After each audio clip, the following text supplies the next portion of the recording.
The verdict is now in. All three defendants, Gregory McMichael, Travis McMichael, and Roddy Bryant, have all been found guilty. Travis McMichael has been found guilty on all 9 counts. His father, Gregory McMichael, guilty on 8 counts.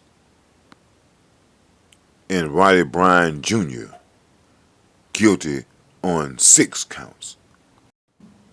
For a while, I was starting to have some type of sympathy for Roddy Bryant until I was reminded of those racist texts that they found on his phone.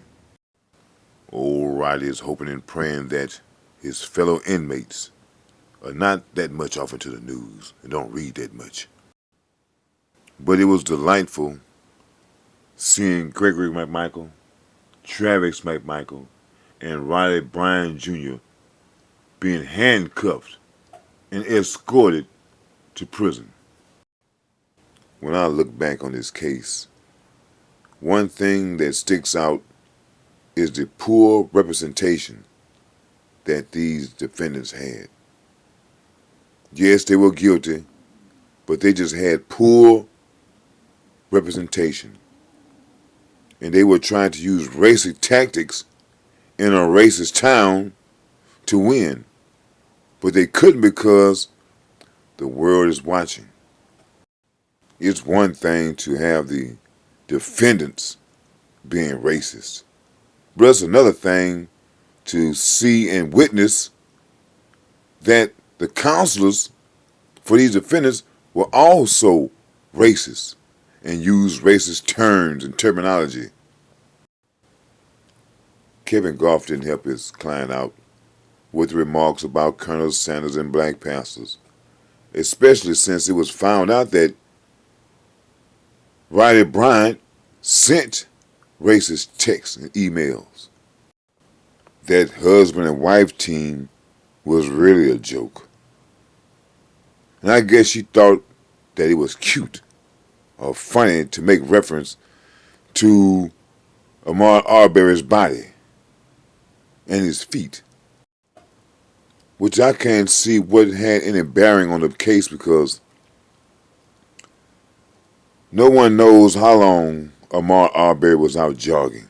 And if you're jogging, there's sweat and dirt that's going to accumulate on your feet. And when he was running from these murderers, had to run into the ditch, didn't dirt get into his shoe? He didn't have on socks. But in the mind of a racist, I guess she thought that that would be a game changer.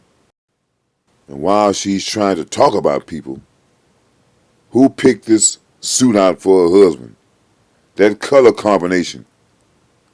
Wasn't Halloween last month?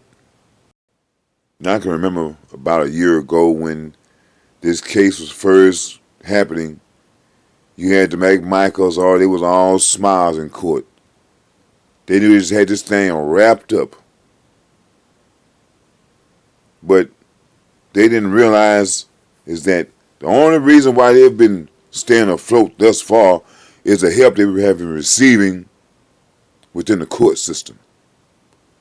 And since the little Trump card is now in trouble, they didn't have a chance. No one, except for that lady, was going to stick their necks out for the McMichaels and Roddy Bryant Jr. What a difference a day makes. Wasn't long ago when you was all smiles and giggles, feeling real confident. We got this thing wrapped up, Dad. But those smiles has been wiped away, and now there's a look of anxiety, uncertainty. What's going to happen to us in jail? You know, this man's the cause of his son going to prison. He really should feel bad. He should have gotten the most time. I know that Travis is the one that pulled the trigger, but his dad is the one that instigated that. And I guess seeing his son going to prison, knowing his son would never get out again, is punishment. But still, his dad should have done most of the time, since he's an older person and supposed to have all the hard sense, knows what's right and wrong. They keep claiming he was in law enforcement, so he should have known better. You know, at least in prison, you will never be alone. You will always have company. So you don't have to cry alone, because there's another inmate there to help you get along.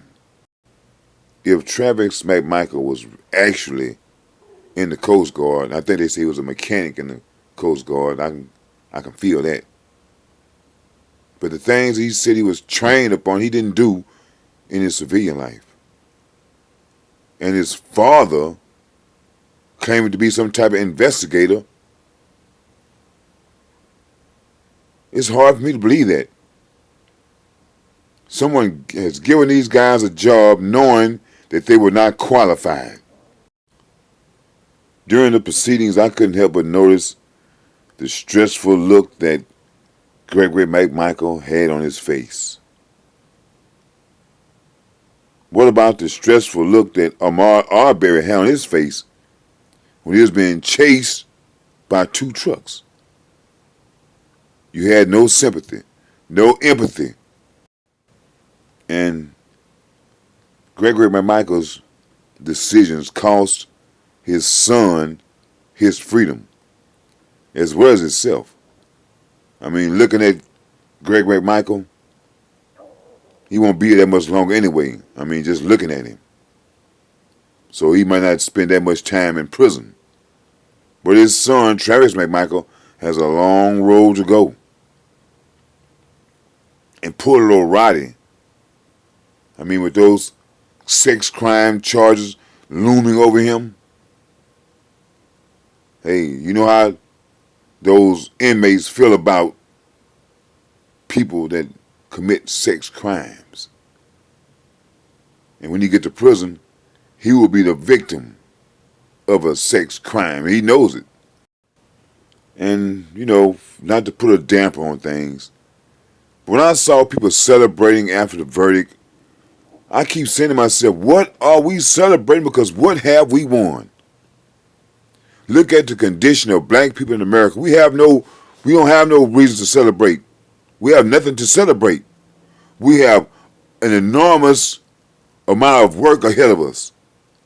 There's no time to celebrate and to be happy, because Ahmaud Arbery is still gone and not coming back.